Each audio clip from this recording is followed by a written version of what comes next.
waaw man la Masco kii nekk fi nga xam mooy commune bi Koul dëkk Kër Moussa Fatim tey yi nga xam moom mooy li nga xam mooy Kër Moussa ci kanam dañoo def benn li nga xam moom mooy benn daje pour waxtaan li nga xam mooy ci wàllu développement jafe-jafe yi nga xam ni am nañ ko li nga xam mooy suñu réew rawatina fi nga xam mooy commune bu Koul boo xoolee nga xam ne commune bu Koul 105 villages la 105 villages tey boo xoolee commune bu Koul am na ay problème yoo xam ne nii yu bëree bëri la moo tax ñun ñi nga xam ne ñun ñoo dëkk fi nga xam mooy ci commune bu Koul fii ci Kër Moussa Fatim problème yi fi la li nga xam mooy fi la tàmbalee ndax yéen sànq bi ngeen ñëw gis ngeen li nga xam mooy yoon yi am nañ li nga xam mooy ay problème ay yoon tey ji oto yi si bëri day càng imagine toi tey nga am benn li nga xam mooy benn malade nga war ko faji fi nga xam moom mooy hôpital tey boo xoolee li nga xam mooy fi nga xam moom mooy 105 villages yi nga xam moo nekk ci commune bu Koul li nga amul li nga xam moom mooy hôpital boo xam ne ni bu ma ren la boo xam ne ni ñëpp dañ ca mën di fajoo képp ko feebar yaa ngi xalaata dem li nga xam moom mooy Thiès te xam ngeen ne fii ak Thiès loolu distance la jamono ni mu toll xam ngeen ne ak yoon yi nga xam ne ni problème yi nga xam ne am nañ ko ci suuf si sànq bi ngeen ñëw seen oto dafa déjà yéen dafa paan dafa kon xam ngeen ni tey foofu noonu li nga xam moom mooy jafe-jafe yi mi ngi tàmbali foofu noonu soo demee ci wàllu santé bi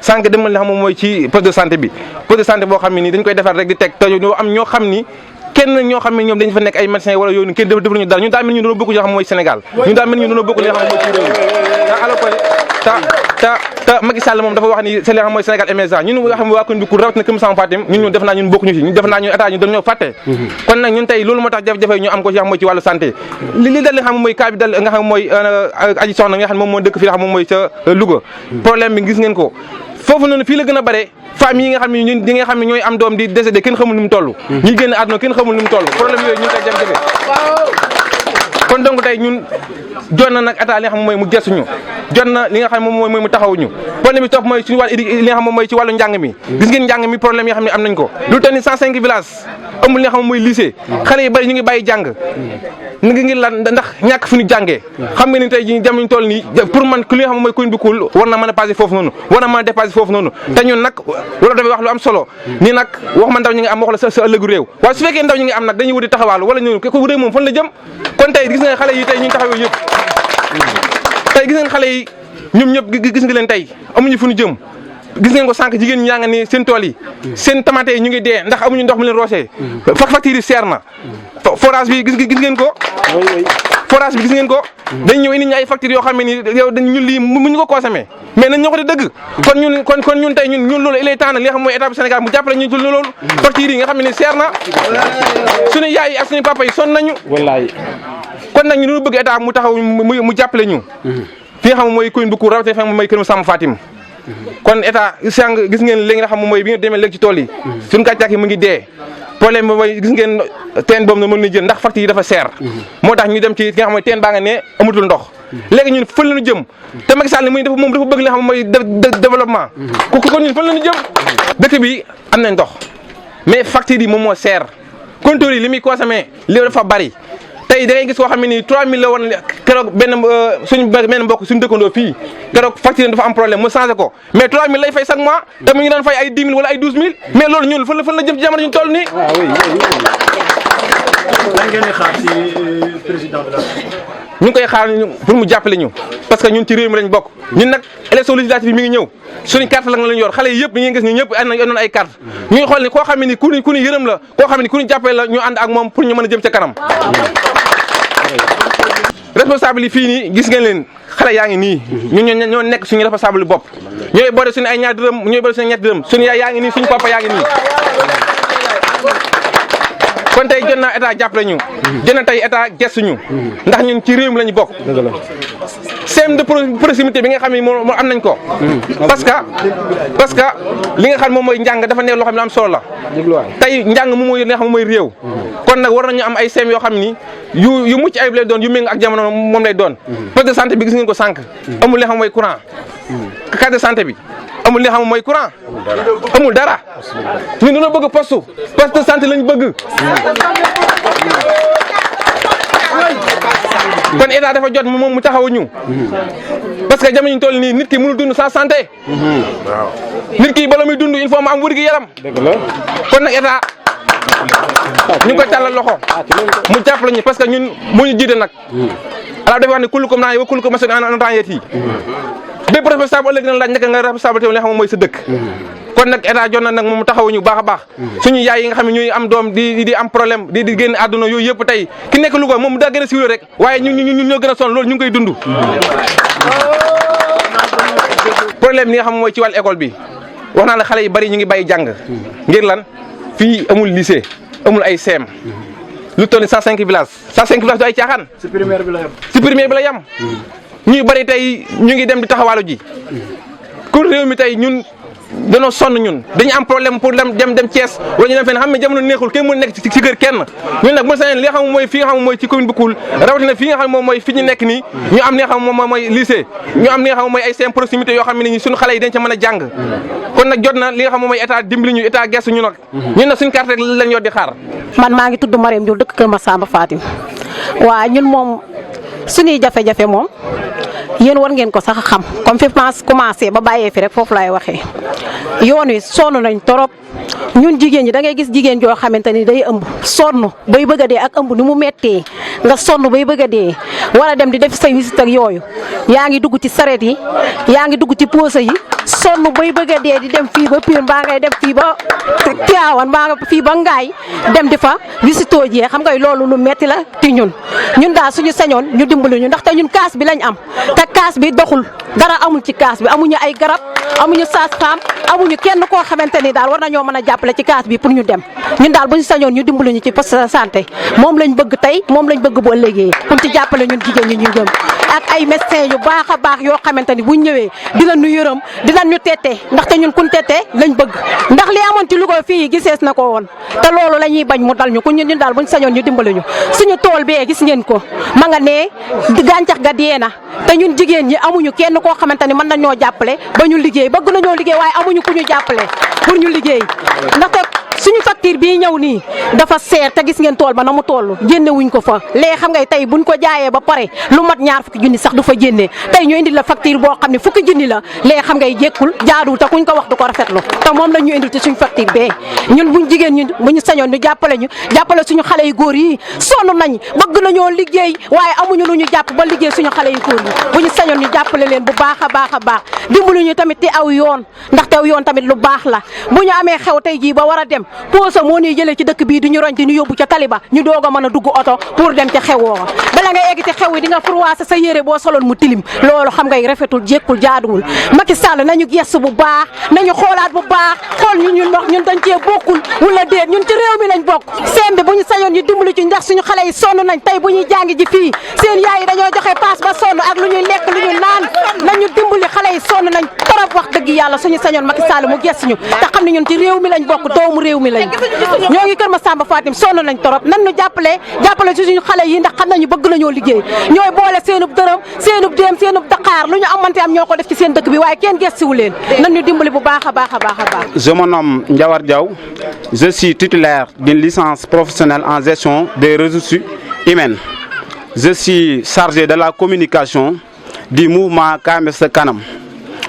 Nous sommes là pour dénoncer les maux qui gangrènent notre localité. Vu la situation, la commune de Koul, plus particulièrement le village de Kër Massamba, n'a rien. On nous a laissé en rade par l'État du Sénégal. Monsieur le Président Macky Sall, tu es le président de tous les Sénégalais. Nous sommes des Sénégalais comme les vôtres. Donc, on veut notre part sur le gâteau. Vu la situation, bon nombre d'élèves abandonnent l'école pour faute de logement. Une commune qui compte plus de 105 villages, 100 lycées, c'est honteux, c'est dégueulasse. On dénonce ça jusqu'aux dernières énergies. Monsieur le Président, notre localité compte 14 villages et on ne trouve pas un SEM. On veut un SEM de proximité à KMF Kër Massamba Fatim. Oui. Parce que l'école a été fondée en 1962. Oui. En 1962 jusqu'à nos jours, l'école, il y a des écoles comme l'école de Mboufte, l'école de Ngaï Djabal, il y a l'école de Mamouolof, l'école de Nguer 1, Nguer 2, Djama. Toutes les écoles sont derrière l'école de Kër Massamba. Donc on veut un SEM de proximité. La plupart des élèves La plupart des élèves abandonnent l'école pour faute de moyens, parce qu'on est pauvre. On est pauvre, mais on est honnête. Oui, on est très honnête, mais nous sommes trop pauvres. Oui, Monsieur le Président, la plupart de nos étudiants abandonnent aussi l'université pour faute de moyens. Nos parents sont pauvres, ils n'ont pas assez de moyens pour nous aider. Donc, Monsieur le Président, tu es le président de tous les Sénégalais. On veut l'insertion et la formation de nos étudiants. Moussa Ousseynou Gueye est le président de l'amicale des étudiants de la commune de Koul. Il est là derrière moi. Donc, il y a plusieurs problèmes dans la commune. Vu aussi le projet maraîchage des femmes. Oui, mon ami l'a dit dans la version Wolof. Les femmes ont pissé de l'eau dans des conditions très difficiles. Et alors, nous sommes tous, oui, et alors nous sommes tous malades. On est très malades. Parce que on veut qu'on nous aide. On veut qu'on nous aide. Parce que nous sommes des citoyens modèles. On ne tape pas la main à qui que ce soit. On travaille et on gagne nos vies. Donc, Monsieur le Président, il faut revoir la commune de Koul. La commune de Koul est laissée en rade. Que ça vous plaît ou non, c'est irréversible. Oui. La commune de Koul est laissée en rade. Comment on peut compter une commune qui compte plus de 105 villages sans un lycée? Mais il faut qu'on dise la vérité. La vérité, c'est que Macky Sall, le président de tous les Sénégalais, a laissé la commune de Koul. Depuis l'indépendance jusqu'à présent, c'est combien d'années? Presque 52 ans. Sans rien ici. Les femmes sont mortes dans l'accouchement. Mon ami l'a dit dans la version Wolof. Parce qu'on ne trouve pas des hôpitaux. On n'avait pas des moyens nécessaires pour aider les femmes. L'accouchement est très difficile.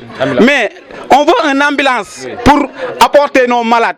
Vu les pistes, vous le voyez lorsque vous venez ici. Voilà, on ne trouve même pas des routes bitumées ni des routes goudronnées. Tout au long de la commune de Koul, on ne trouve pas des routes bitumées ni des routes goudronnées. En tout cas, le président, on te fout trop de respect. Mais trop c'est trop. On veut notre part sur le gâteau. À la veille des élections, les politiciens viennent nous manipuler comme des feuilles, alors tel n'est pas le cas. Nous sommes majeurs et vaccinés. On ne veut pas qu'on nous manipule. Oui, il faut qu'on nous dise la vérité aux politiciens. Pourquoi on nous manipule comme des feuilles? À la veille des élections, on vient, on nous propose ceci, on nous propose cela. La promesse est une dette. Si on nous propose quelque chose, il faut qu'on le fasse. Si les politiciens nous proposent quelque chose, il faut qu'on le fasse. On le veuille ou non, on dise la vérité. La vérité restera toujours la vérité. Macky Sall, le président de la République, il faut aider nos femmes. Nos femmes sont très braves, mais ils n'ont pas assez de moyens pour travailler. Oui. Vous voyez, ils passent tout leur temps à se débrouiller parce que leurs maris n'ont pas assez de moyens pour les aider. Les maris, vous voyez les maris là, qui sont là, ils n'ont pas assez de moyens pour aider les femmes. Les femmes on se réveille à l'aube, rien que pour gagner leur vie, pour aider les parents. Ce qui me pose problème, c'est l'abandon des élèves de notre localité. Pourquoi les élèves abandonnent l'école? Pour faute de SEM de proximité.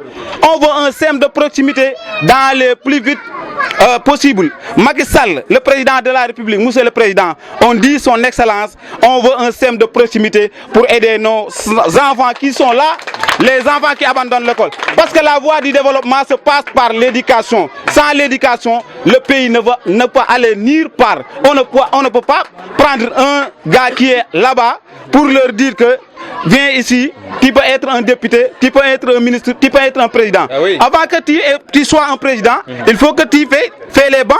Donc, on veut qu'on nous aide. Merci beaucoup à tous. Mon nom est Ousseynou Gueye. Comme l'a dit Ndiawar, je suis membre de l'amicale de la commune de Koul et en même temps président de cette association. Je suis membre aussi de l'association KMF Tchekanam. Juste pour apporter quelques éclaircissements sur ce que Ndiawar a dit. On fait partie de la commune de Koul. Et qui dit commune de Koul, c'est que la commune de Koul est une grande commune. On compte 105 villages. Donc c'est rare de voir dans le pays une commune qui compte 105 villages. Et dans ces 105 villages du commune, on a un mètre de route goudronnée dans la commune de Koul. Donc ça c'est vraiment déplorable. Quand on parle d'un pays émergent,